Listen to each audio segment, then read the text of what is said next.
Assalamualaikum warahmatullahi wabarakatuh.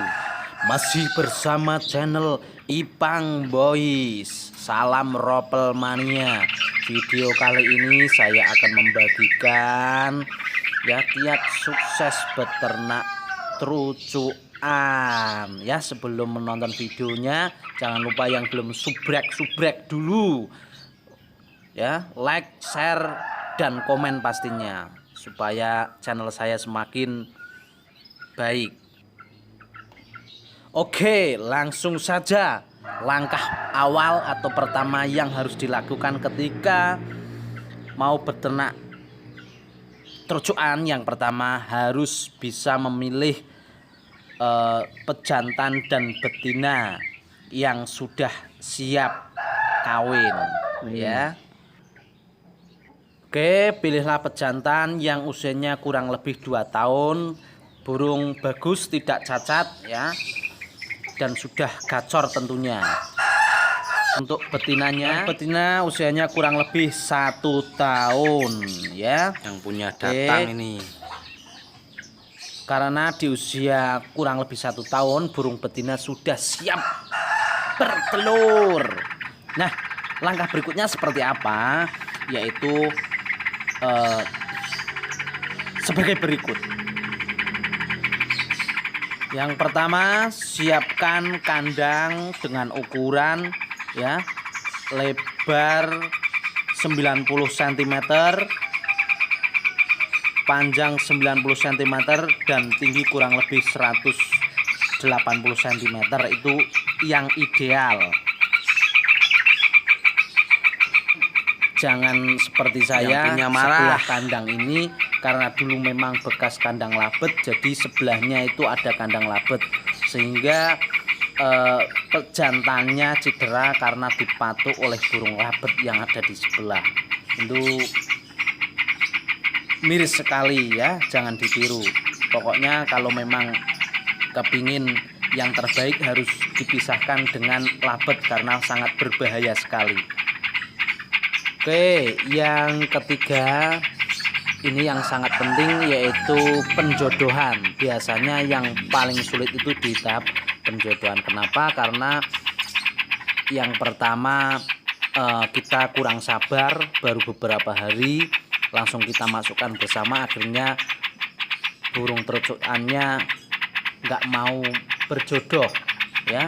Kita harus tahu birahi burung trucuan tersebut. Nah, untuk memancing birahi supaya burung cepat birahi, yaitu dengan cara kita kasih EF sebanyak mungkin ya, sebanyak mungkin EF sebanyak mungkin ya. EF-nya itu bisa berupa kroto, ulet Hongkong, ulet kandang, jangkrik tentunya, dan juga telurnya buah-buahan.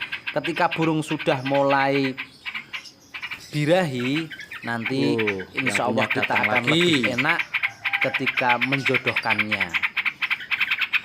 Merasa terganggu ini. Oke, jangan lupa ya, keadaan kandang tadi belum saya sentuh sama sekali. Kandang kalau bisa dijauhkan dari predator seperti kucing ya, tikus dan lain sebagainya, supaya burung trucuk tersebut tidak merasa terganggu. Nah, untuk kandang bagian bawah kita kasih pasir laut, yaitu untuk ngeremis ya. Jadi ketika kekurangan mineral, zat kapur dan lain sebagainya, bisa ngeremis di bawah. Selain pasir juga kita kasih tanah di bawah ya. Nah, ini ya, burung sedang merasa terancam karena telurnya dari tadi saya lihat, jadi dia bunyi terus.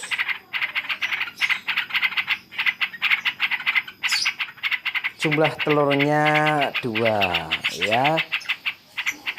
Nah, ketika burung sedang dalam masa pengeraman, nanti suplai EF-nya berbeda ketika burung sudah menetas ya. Kalau sudah menetas kita harus jor klowor untuk EF-nya, jangkriknya kita tambahi, ulatnya kita tambahi, dan juga kasih kroto.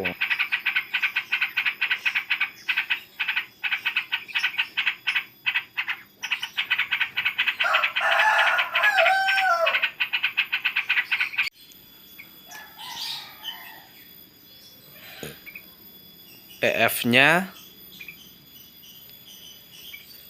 ulet Hongkong 1 cepuk ya, pisang sama jangkrik pagi 10 sore 10.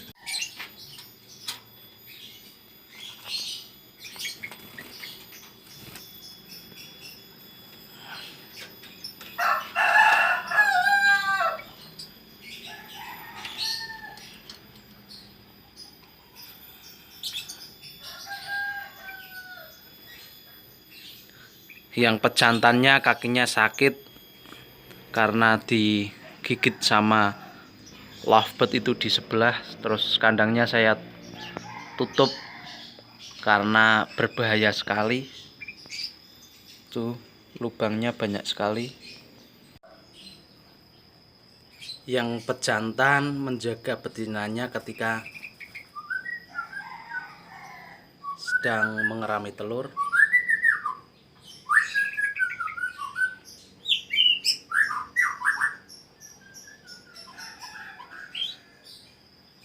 Ini betinanya.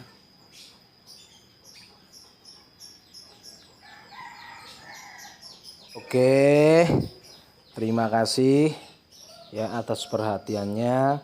Sekian informasi dari saya. Salam ngentrok mania ya. Jangan lagi lupa subrek lagi. Oke, terima kasih banyak. Saya akhiri. Assalamualaikum warahmatullahi wabarakatuh.